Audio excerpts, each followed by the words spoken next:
Market segmentation, market segmentation, targeting and positioning, तीन topic है।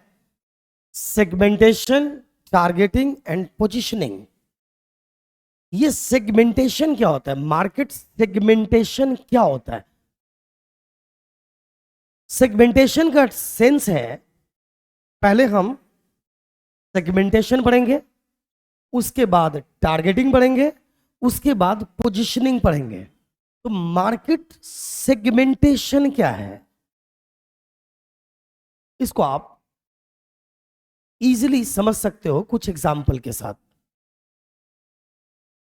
देखिए, आप ये पहले डिसाइड करो कि आप किस तरह के कस्टमर्स को टारगेट करना चाहते हो।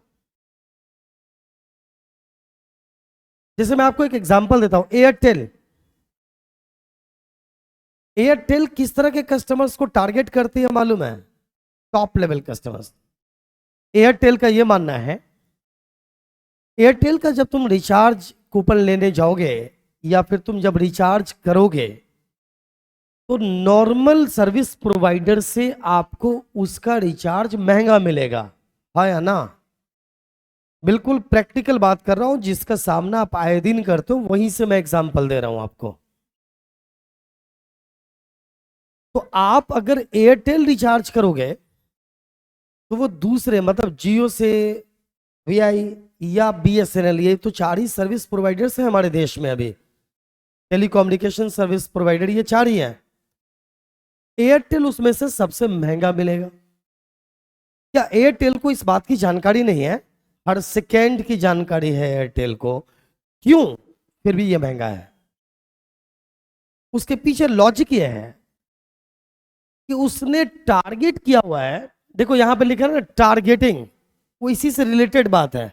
उसने टारगेट किया हुआ है किसको? टॉप लेवल कस्टमर्स को। उसने माइंड सेट किया हुआ है कि भाई हम ऐसे कस्टमर्स को टारगेट करेंगे जो जिसको पेमेंट करने में ज्यादा परेशानी नहीं होती है। टारगेट किया हुआ है किसको? फिर से मैं रिपीट करूं, किसको टारगेट किया हुआ है? जो जो धनी कस्टमर्स हैं उनको टारगेट किया हुआ है। इसलिए तुम गौर से देखोगे कभी विचार विमर्श करके, तो ये तो नहीं कह सकते कि हर एयरटेल यूजर धनी होते हैं, लेकिन मैं ये जरूर कह सकता हूं कि नॉर्मली टॉप लेवल लोगों को तुम एयरटेल यूज करते हुए देखोगे। उसको उसके पीछे रीजन है कि उसको ये लगता है कि बहुत ज्यादा दबाव ना आए कस्टमर्स का, क्योंकि अगर ज्यादा दबाव होगा तो वही नेटवर्क में प्रॉब्लम की समस्या स्टार्ट होती है। तो चलो एक काम करते हैं, कुछ कस्टमर से ज्यादा पैसा लेते हैं और कुछ कस्टमर को हम कहीं ना कहीं इग्नोर कर देते हैं। मतलब कि जो ज्यादा पेमेंट नहीं करना चाहते, ऐसे कस्टमर्स को हम इग्नोर करके वैसे कस्टमर को लेकर आएंगे जो पेमेंट करने में उनको हिचकिचाहट नहीं होगी, और इसके बदले में 50 रुपए ज्यादा देने के बदले में उन्हें सर्विस अच्छी मिल पाएगी। इसका मतलब क्या हुआ?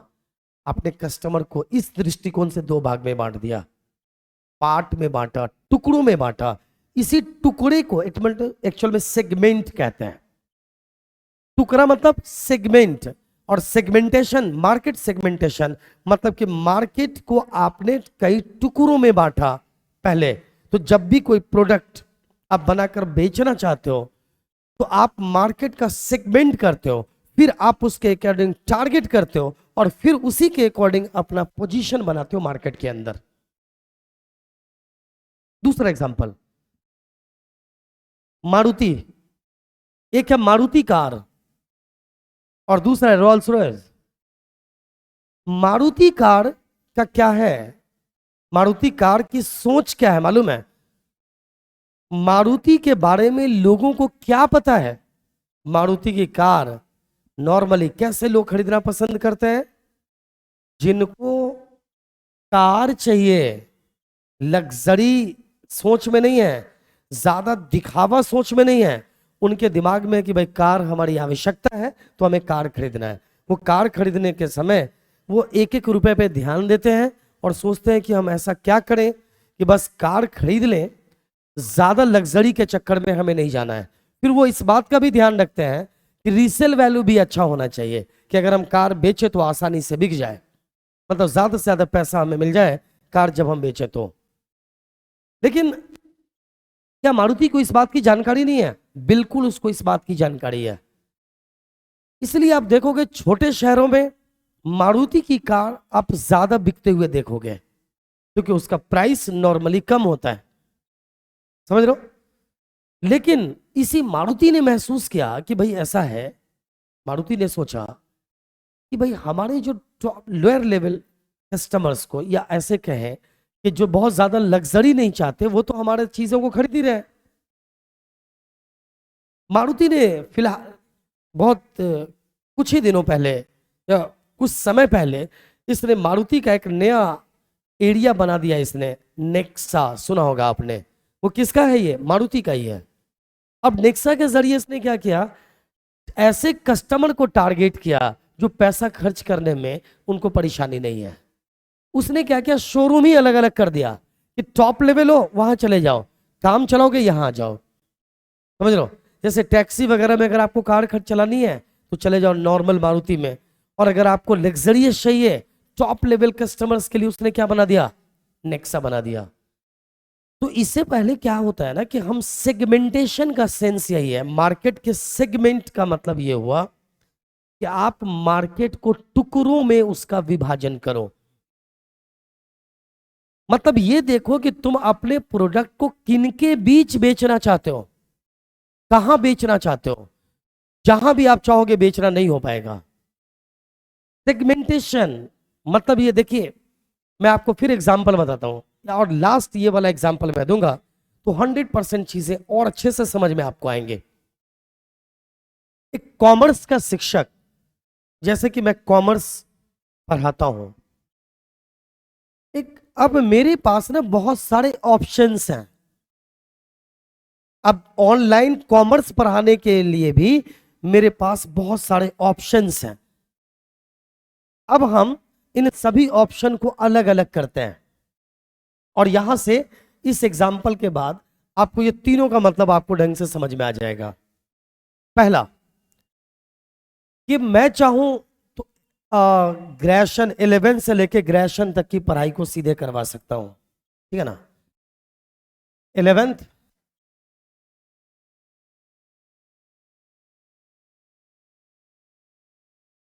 12th, ग्रेजुएशन, है ना।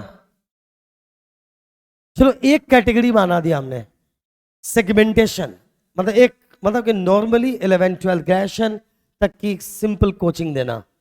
ऑनलाइन हम यही चीजें पढ़ाने वाले हैं। या मान लो मैं कोर्स डिजाइन करके बेचता हूं तो मैं सिर्फ इन क्लासेस के लिए कोर्स बनाकर बेचूंगा, डन।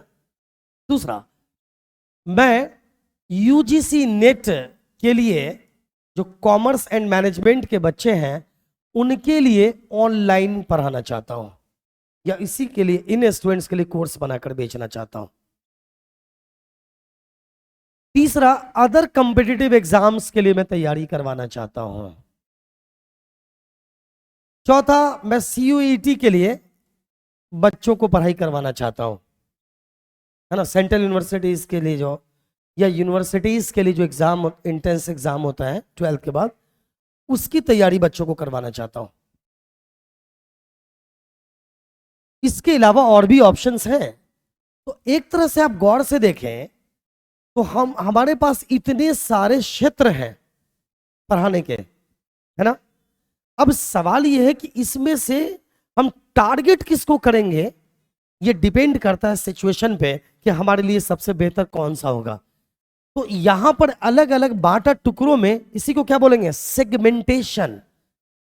मार्केट सभी का है, बट हमें यह देखना है कि हमारे लिए सबसे बेहतर क्या हो सकता है।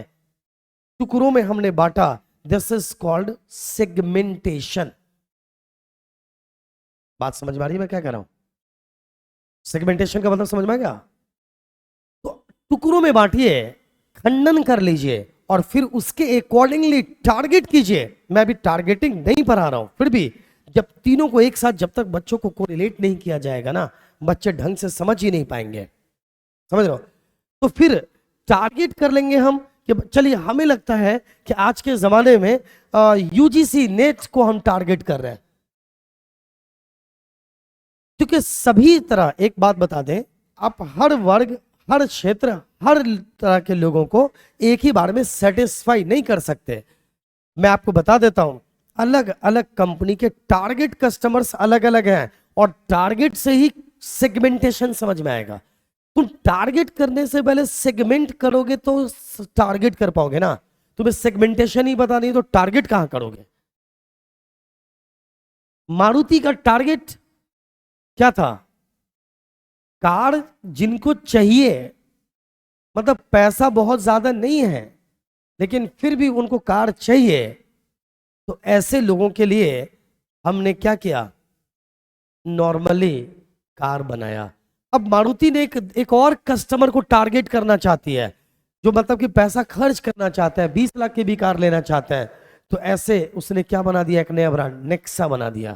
क्योंकि मारुति को लगने लगा कि हमारी पहचान ऐसी हो गई है अब धीरे धीरे कि अब हमें, मेरी कार को लग्जरियस कार की दृष्टि से लोग नहीं देखते, ठीक है ना। तो उसने अपना अंदाज बदल लिया, तो उसने टारगेट और कर दिया। तो पहले तो सेगमेंटेशन कीजिए। तो ये जो हमने तोड़ा, दिस इज कॉल्ड सेगमेंटेशन। फिर उसी के अकॉर्डिंगली हमने टारगेट किया। जैसे एयरटेल किसको टारगेट कर रही है? कौन से कस्टमर को? टॉप लेवल कस्टमर्स को, ठीक है ना। ये हुआ टारगेटिंग। और जब टारगेट जिसको कर लिए, फिर उसके अंदर करो अपनी पोजीशनिंग। फिर उस क्षेत्र में तुम अपनी ऐसी पोजीशन बनाओ कि फिर दूसरे दूर दूर तक तुम्हारे इर्द गिर्द ना घूमे। That is called positioning. और गौर से देखो तो ये सारी चीजें किसका अंग है? मार्केटिंग का। ये सारी चीजें हम सेगमेंटेशन, टारगेटिंग एंड पोजीशनिंग क्यों कर रहे हैं? वो इसलिए कर रहे हैं ताकि हम अपने गुड्स एंड सर्विसेज को ज्यादा से ज्यादा लोगों के बीच बेच पाए। समझ में आई बात? तो डिपेंड करता है कि चाहते क्या हो आप। ऐसे बहुत सारे प्रोडक्ट्स हैं, है ना। कंपनी को पता है कि हमें कैसे एरिया को टारगेट करना है। तो देखिए, आप ध्यान से देखिएगा, अगले पॉइंट पे थोड़ा सा विचार करवा देता हूं मैं आपको कि यहां से चेक कीजिए। मार्केट सेगमेंटेशन का मतलब है, market segmentation is a process companies used to break their potential customer into different sections. This allows the company to allocate the appropriate resource to each individual segment, which allows for more accurate targeting across a variety of marketing campaigns. अब देखिए यहाँ पे बाजार विभाजन एक ऐसी प्रक्रिया है जिसका उपयोग कंपनियां अपने संभावित ग्राहकों को विभिन्न वर्गों में विभाजित करने के लिए करती है। यह कंपनी को प्रत्येक व्यक्तिगत खंड के लिए उचित संसाधन आवंटित करने की अनुमति देता है, जो विभिन्न प्रकार के विपणन अभियानों में अधिक सटीक लक्ष्यीकरण का अनुमति देता है। अब गौर करेंगे सेगमेंटेशन क्या है। अगर आपको यह पता करना है कि हम किस तरह के कस्टमर को टारगेट करेंगे, उसके लिए पहले सेगमेंटेशन करना होगा। क्या, कौन सा कस्टमर बेस हमारा होगा, हम टारगेट कहां करने वाले हैं, उससे पहले की प्रक्रिया, उससे पहले का एक काम क्या है? सेगमेंटेशन। पहले सेगमेंटेशन कर लो, ठीक है ना। अब मैं आपको रोल्स रॉयस जैसी कारों के बारे में बताता हूं। इसका सेगमेंटेशन देखो, इसका टारगेट कस्टमर से देख लीजिए आप। रोल्स रॉयस के बारे में है ये कितनी नवाबी है इसमें कि आप जो कार खरीदना चाहते हैं उसमें कई हजार कलर ऑप्शन हैं। अभी देखो, नॉर्मली जब आप कार खरीदना चाहते हो तो सीधे आप शोरूम में जाओ, सीधे शोरूम में जाइए, जो कार कंपनी के ने अवेलेबल करवाया हुआ, जो फैसिलिटी, ये कलर, उन कलर्स में से कोई एक कलर सेलेक्ट करो, कार लो और घर आओ। अरे यही होता है ना, उसने ऑलरेडी कार बना के रखा हुआ है। देखिए सुनिए क्या होता है। एक तरीका तो यह है कि आप फर्नीचर खरीदने जाइए, ठीक है, ऑलरेडी बना बनाया फर्नीचर है, फर्नीचर ले लीजिए, घर आ जाइए। अब उसके पास 20 तरह के अलग अलग, मान लो सोफा लेने जा रहे हो, सोफा के 20 अलग अलग वेराइटीज उसके पास मौजूद है, 20 में से कोई भी एक सोफा खरीदिए और घर आ जाइए। दूसरा तरीका यह है कि आप अपने इच्छा से, अपने मन से, अपनी मर्जी का सोफा बनवा भी तो सकते हो, है ना।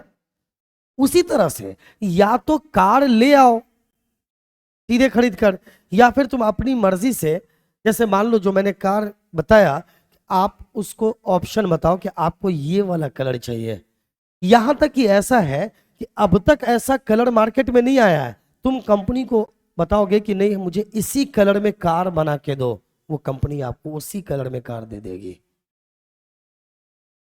अब इस कंपनी का टारगेट कस्टमर्स कौन से हैं? Top level, very top level. इनके ऐसे ऐसे कंडीशंस भी हैं कि वो हर किसी को कार अलाउड नहीं करेगी। वो चेक करेगी कि आपका समाज में वैल्यू क्या है, आपका अपने कंट्री में कौन सा लेवल है। आप अगर ऐसे ही हो तो वो आपको कार नहीं बेचेगी। ऐसी भी कंपनी, अब उसका देखो उसने क्या पोजीशन बनाया हुआ है। आईफोन के बारे में क्या ख्याल है?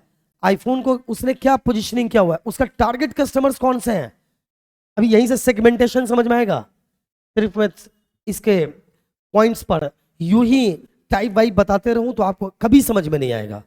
मेरे लेक्चर को समझना है ना तो थोड़ा सा अंत तक देखो, अपने आप दिल से एक फीलिंग आएगी कि यस आप समझ गए हैं बात। रटने वाला मोड सिर्फ चाहिए तो बहुत सारे लेक्चर्स मौजूद होते हैं, वीडियोस मौजूद होते हैं। पूरा पेशेंस, जितने बड़े मकान को बनाओगे उतना पेशेंस रखना पड़ेगा। मुकेश अंबानी के घर को बनने में ना वर्षों लग गया है, समझ रहे हो। वो काफी साल पहले से उस पर काम चल रहा था, तब जाके वो मकान बन पाया है। अगर तुम झोपड़ी बनाना चाहते हो सुबह स्टार्ट करो शाम में बन जाएगा। कंसेप्ट अगर आप बेहतरीन चाहते हो तो पेशेंस रखना पड़ेगा। यहीं से सेगमेंटेशन, टारगेटिंग एंड पोजीशनिंग समझ में आ जाएगा। तो अब कार बनाने वाली कंपनी है, अब रोल्स रॉयस जैसी कार कैसे कस्टमर्स को टारगेट कर रही है? Very top level. छोटे शहरों में आपको आसानी से ये कार दिखेगा ही नहीं, वेरी टॉप लेवल, उसे एफोर्ड ही नहीं कर पाएंगे ना लोग। जानबूझ के कुछ ड्रामा किया हुआ है उन्होंने। एक बार अगर आपकी कार जाएगी, अगर उसको उसमें कुछ भी प्रॉब्लम हो गई है, उसको ठीक करने के लिए अगर आप भेजोगे, रोल्स रॉयस जैसी कार में 10 लाख से कम का बिल क्या आएगा यार? फिर तो बेइज्जती है। मतलब अगर आप कार को ठीक करवाने गए हो और 10 लाख से कम का बिल आ गया ना, तो फिर आपको लगेगा यार मेरी इज्जत कुछ है ही नहीं यार, 5,000 में काम चला दिया इसने तो। ये है इसका वैल्यू एक्चुअल में। मतलब सेंस ये है कि इसको पता है कि हम किसको टारगेट कर रहे हैं, और पैसा देने वाले को भी पता है कि इतना ज्यादा पैसा लगता नहीं है। मैं आपको एक एग्जांपल बताता हूं। हीरे का सेल उस दिन बढ़ जाता है जिस दिन उसका प्राइस बढ़ा दिया जाता है। कहोगे अजीब बात है सर। एक आम आदमी किस जुगाड़ में लगा रहता है? स्मार्ट बाजार में ऑफर आया 10% ऑफ, पूरा शहर उठ के निकल देता है। उस स्मार्ट बाजार में आटा मिल रहा था 50, मान लो 30 रुपए किलो, अब दे रहा है आटा 25। लोग पहुंच जाते हैं, क्यों? उनको पता है कि हमें पैसा बचाना है, जो कि सही बात है।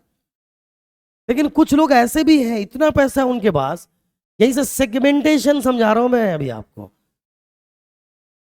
मैंने भी बहुत रिसर्च किया कि YouTube पे इसको लेकर कौन कौन सी बातें मौजूद है, लेकिन मेरा मानना है कि बच्चे उसको डायरेक्ट बीकॉम पार्ट 1 लेवल पे उसको समझ ही नहीं पाएंगे, डीपली उसके दिमाग में नहीं जा पाएगी बातें। इसलिए मैं इसको इतना डीप कर रहा हूं। क्या समझा रहा हूं मैं?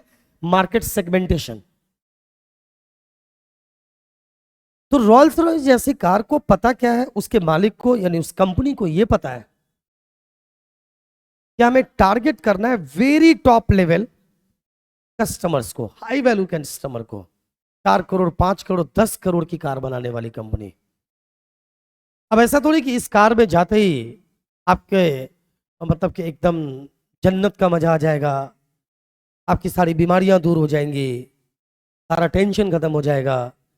है ना, ऐसा कुछ नहीं है। कार तो कार ही है, फीचर्स बदल दिया जाता है। छतरी रखने का एक गेट पे अलग से बना दिया, बटन दा वो छतरी बाहर आ जाएगा, है ना। जबरदस्ती की कुछ चीजें कर दी गई है। और ये खतरनाक भी होता है एक दृष्टिकोण से। ये फुल्ली ऑटोमेटिक होता है, अगर इसका कनेक्शन एक बार खराब हुआ तो ये गेट ही नहीं खुलेगा ना शीशा। आपने देखा होगा पिछले दिनों हमारे एक बहुत इम्पोर्टेंट एक खिलाड़ी थे ना, शायद कंफर्म नहीं हूं मैं नाम इसके, वो निश्चित तौर पर गाड़ी टकराई, आग लगी, है ना, और व्यक्ति जिंदा जल गया कार के अंदर, क्योंकि वो फुल्ली ऑटोमेटिक है। अब मारुति की वाली अगर नॉर्मल कार लोगे तो नहीं खुल रहा, शीशा ऐसे ऐसे घुमाओ खुल जाएगा, बाहर आ जाओ। राइट। खैर, कस्टमर टारगेट क्या है, तो वो वेरी टॉप लेवल कस्टमर को टारगेट किया उसने, उसे पता है, उसने उसी को टारगेट किया हुआ। उसको कार ज्यादा, उसको पता है कि ज्यादा कार बेचेंगे तो मामला खराब हो जाएगा। उसको पता है कि कार कम ही बेचना है, मतलब कि हम 500 कार बनाकर जितना बेचेंगे, जितना प्रॉफिट कमाएंगे, या 100 कार बेचकर हम जितनी प्रॉफिट कमाएंगे, हम एक ही कार बेचकर उतनी प्रॉफिट कमा लेंगे। खरीदने वाले को भी पता है कि बहुत ज्यादा पैसा ले रहा है, लेकिन उसको क्या है ना कि उस लिस्ट में आना है कि इंडिया में इस मॉडल की कितने लोगों के पास कार है, उस लिस्ट में मेरा नाम आ जाए, चलो ये कार खरीद लेता है। टारगेट कर लिया उसने कस्टमर को। तो इससे पहले सेगमेंटेशन कीजिए कि कार खरीदने वाले लोग कौन कौन से हैं, है ना, कैसे कैसे लोग कार खरीदते हैं, है ना, किस एरिया में किस तरह की सोच है कार के मामले में। बात समझ रहे हो, इसके अकॉर्डिंगली सेगमेंटेशन करें। अब ठंडे इलाके में जाकर आप गर्मी वाला कपड़ा बेच रहे हो, बिकेगा क्या? नहीं। अब दार्जिलिंग में जाके तुम एसी का शोरूम खोल रहे हो, वहां कोई एसी खरीदेगा क्या आपसे? नहीं खरीदेगा कोई। तो पहले तो सेगमेंटेशन कीजिए। आप पहले ये समझिए कि इस क्षेत्र में लोग कैसे कैसे हैं। तो मैंने अभी एग्जांपल दिया, एयरटेल टॉप लेवल को इस टेलीकम्युनिकेशन सेक्टर में टारगेट करती है। मारुति कार नॉर्मली जिनको सिर्फ चाहिए ऐसे लोगों को टारगेट करती है। मारुति के दिमाग में एक और टारगेट है कि टैक्सी के रूप में ज्यादातर तुम देखोगे हमारे देश में, इंडिया में normally taxi, maximum taxi Maruti company की होती है। उसको पता है कि ऐसे प्रोडक्ट बनाओ जो कि आराम से लोग टैक्सी में चला सके, उसको बहुत ज्यादा पेमेंट नहीं देना पड़े, लॉन्ग लास्टिंग भी हो उसका, मतलब लंबे टाइम तक चले, वो उसका टारगेट है। तो पहले ये समझो कि तुम जो प्रोडक्ट बनाए हो या तुम जो बनाना चाहते हो, किसको टारगेट करोगे तुम। टारगेट करने से पहले क्या करना पड़ेगा? सेगमेंटेशन करना पड़ेगा। सेगमेंटेशन के बाद करोगे टारगेट, या पहले टारगेट उसके बाद सेगमेंटेशन? पहले सेगमेंटेशन करो। सेगमेंट मतलब टुकड़ों में विभाजन करो अलग अलग कस्टमर बेस को, उसके बाद टारगेट, उसके बाद उस एरिया में जाकर बनाओ अपनी पोजीशन। मैंने एक बात कहा था कि हीरे का प्राइस बढ़ने पर उसका डिमांड बढ़ जाता है, फिर कहोगे तो डेली प्राइस बढ़ा देगी कंपनी, नहीं बढ़ेगा फिर। ऐसा मैंने, वो एक पॉइंट पर डिसाइड किया जाता है कि कब हीरे का प्राइस बढ़ाना है। जैसे बढ़ाएंगे ये खूब बिकेगा, फिर कुछ दिनों के बाद ये ठंडा पड़ जाएगा। पता है क्यों? आपको हो सकता है बिलीव करने में थोड़ी मुश्किल हो जाए, लेकिन फिर भी ये सच है, इसको मान ही लीजिए, क्योंकि बस लोग ये कहना चाहते हैं, पता है हमने बढ़े हुए प्राइस पे हीरा खरीदा है। मतलब यही सोच है। तो बहुत सारे कस्टमर्स हैं जो चीजें आवश्यकताओं की पूर्ति के लिए खरीदते हैं, जो बेसिक नीड है, और कुछ चीजें ऐसी है जो लग्जरी के लिए खरीदते हैं। अब बताओ 10 करोड़ की पेंटिंग लगाने का क्या मतलब है घर के अंदर? क्या दे रहा है वो? दिस इज लग्जरी ओनली, क्योंकि राष्ट्रीय स्तर पे हमारी एक पहचान बन सके कि ये पेंटिंग हमने खरीदा है। तो आप फिर समझिए, जब भी कोई चीज आप मार्केट में लाना चाहते हैं तो आप पहले सेगमेंटेशन कीजिए। कैसे कस्टमर्स मतलब टारगेट करना चाहते हैं आप, पहले इसको टारगेट करने से पहले ये समझिए कि क्या क्या कौन कौन सा एरिया है, उसमें से आप अपने अकॉर्डिंगली टारगेट कीजिए, फिर उसमें पोजीशनिंग कीजिए। टारगेटिंग को समझिए, ज्योग्राफिक सेगमेंटेशन, डेमोग्राफिक सेगमेंटेशन, है ना, psychographic segmentation and behavioural segmentation. यहाँ पर है ज्योग्राफिक सेगमेंटेशन। देखिए यहाँ पर डिफाइन किया गया है। ज्योग्राफिक सेगमेंटेशन का मतलब है the first most popular creation criterion for segmenting the market may be the geographical segmentation of the whole operational area. The market are divided on the basis of geographical factors such as area, climate and the density of population. चलिए समझिए, तो मैंने क्या कहा, segmentation कितने type के होते हैं? 4 टाइप के होते हैं। कौन कौन? ज्योग्राफिक सेगमेंटेशन, ध्यान से देखिए। अब अगला क्या पढ़ने वाले हैं हम? Market segmentation. कौन कौन सा? Geographic segmentation, demographic segmentation, psychographic segmentation and behavioural segmentation. 4 segmentation याद हो गया।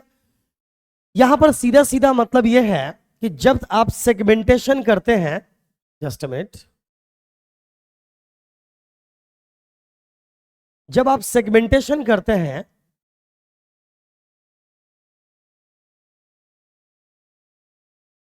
एरिया, क्लाइमेट वगैरह को ध्यान में रखते हुए या डेंसिटी ऑफ पॉपुलेशन को ध्यान में रखते हुए, तो इसे हम क्या बोलते हैं? ज्योग्राफिक सेगमेंटेशन कहते हैं। मतलब ये कि आप ये देखो कि आप मान लीजिए उलेन कपड़ा बनाते हो आप, तो आपको कौन से एरिया को टारगेट करना चाहिए? उलेन कपड़ा बनाते हो तो कौन से एरिया को टारगेट करोगे? ठंडे इलाकों को टारगेट करोगे। अब तुम अपने उलेन कपड़ा को पूरी ताकत से बेचने में लगे हो ऐसे एरिया में जहां पे गर्मी, ज्यादातर गर्मी पड़ती है। अब महाराष्ट्र में जाकर, मुंबई शहर में जाकर, मुंबई में बहुत ज्यादा ठंडी नहीं पड़ती है ना, वहां पर तुम बड़े बड़े ओवरकोट्स, जैकेट्स वगैरह को बेचने के जुगाड़ में लगे हो, तुम उसी एरिया को चूज कर ले रहे हो, तो बेवकूफी है ना। तुम ऐसे एरिया को पहले सेगमेंटेशन में ढूंढो कि कौन सा एरिया ठंडा है, और जब ढूंढ लोगे तो उसको टारगेट करो। यस या नो? चलिए आइए अब एक एग्जांपल और बताओ। एक डॉक्टर ऐसे एरिया को अपने हॉस्पिटल के लिए चुनता है जहां पे मैक्सिमम लोग बीमार पड़ते ही नहीं है। बेवकूफी है ना उसका, उसकी बेवकूफी नहीं है। तो इसे क्या बोलते हैं? ज्योग्राफिक कंडीशन, ज्योग्राफिकल या ज्योग्राफिक सेगमेंटेशन। अब आइए, ये डेमोग्राफिक सेगमेंटेशन का मतलब क्या है, इसको समझने की कोशिश कीजिए।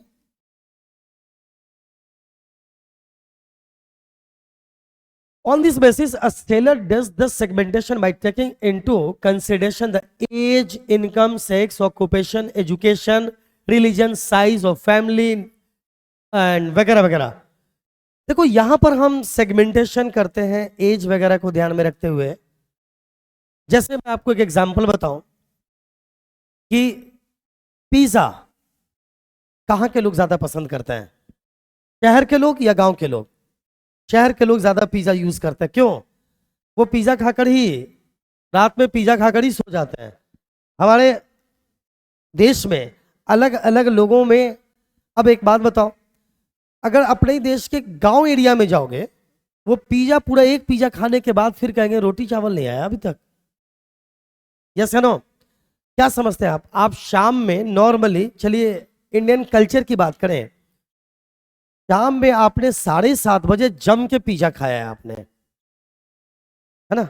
घर से बाहर आपने पिज्जा खाया शाम में 7:30 बजे, पूरा एक पिज्जा खा के तुम। लेकिन क्या घर पे आके तुम खाना खाओगे? खाओगे? हमारे यहाँ का इंडियन कल्चर में ऐसा ही है। नॉर्मली बॉयज तो ऐसा करेंगे ही।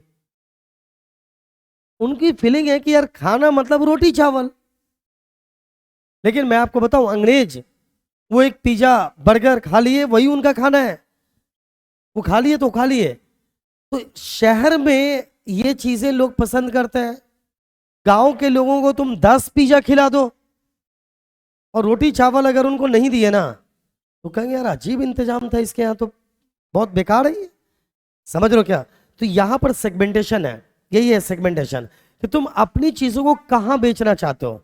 रिलीजन, है ना, एज, इसके अलावा एजुकेशन। जहां एजुकेटेड लोग होंगे, जहां एजुकेटेड लोग है ही नहीं, वहां तुम बुक बेचने के बारे में सोच रहे हो, बिकेगा क्या? जी नहीं। न्यूज़पेपर आपका ज्यादा से ज्यादा कहां बिकेगा?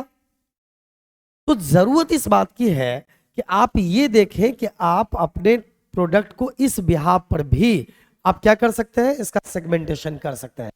आगे बढ़े। साइकोग्राफिक सेगमेंटेशन में आता है, इसमें क्या आता है, the characteristics of psychographic buyers are also the basis for the market segmentation. These characteristics are associated with the personality of the buyer. Customers' behavior regarding several products is found to be different. The reason for this difference is related to the customer's personalities. For example, some buyer want to buy new products while some among them prefer second hand or cheap products. The lifestyle of people to influences the buying trends. अब समझिए, आप ये देखिए कि आप बहुत सारे ऐसे कस्टमर्स होते हैं, ठीक है ना, जो किसी भी कीमत में नई चीजें खरीदना चाहते हैं। जैसे देखोगे, मैंने खुद भी महसूस किया कई जगहों पर, कार खरीदना है तो उनके दिमाग में सेट है कि कोई सेकेंड हैंड कार ले लेंगे यार, नई कार लेने का क्या फायदा है, ठीक है ना। कुछ लोगों का ये मानना है कि नहीं नहीं नहीं भाई, कार खरीद रहे हो और सेकेंड हैंड नहीं, हमें तो नया ही खरीदना है। स्टूडेंट्स भी क्या करते हैं मालूम है, बुक जाके सेकेंड हैंड खरीद लेते हैं। अब सोचिए, मैं बच्चों को बताता हूं कि देखो सारी तुम कपड़ा सेकेंड हैंड खरीद लो लेकिन बुक सेकेंड हैंड मत खरीदना। लेकिन क्या कभी सोचा आपने कि कपड़ा सेकेंड हैंड खरीद लेता है? नेवर। सोच की बात होती है ये, तो ये भी देखना होता है कि कस्टमर की सोच कैसी है। और लास्ट में बिहेवियरल सेगमेंटेशन, यहां पर behavioural segment is the process of grouping customers according to their behaviour when making purchasing decisions. अब जैसे बिहेवियर का सेंस ये होता है, कुछ कस्टमर्स ऐसे होते हैं जिनको डिस्काउंट दे दो, डिस्काउंट तो बहुत खुश हो जाते हैं। कुछ कस्टमर्स ऐसे होते हैं जो डिस्काउंट पर ज्यादा दिमाग नहीं लगाते हैं, है ना। मतलब कि अब एक शॉप को मैंने देखा, ध्यान से देखिए, सेगमेंटेशन समझिए।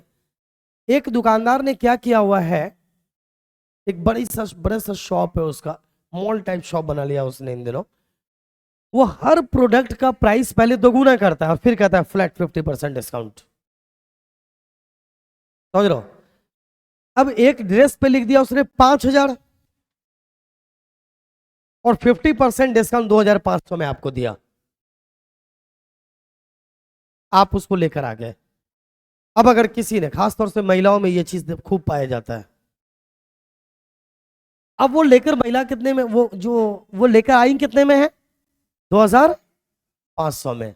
लेकिन अगर उनसे किसी ने, रिश्तेदार ने पूछ दिया का ड्रेस है तो क्या बोलने वाली है, 5,000। समझ रहे हो? ये भी एक बेहतरीन दिमाग है ना, आया ना। आपको कोई ब्रांडेड सामान मिल जाए,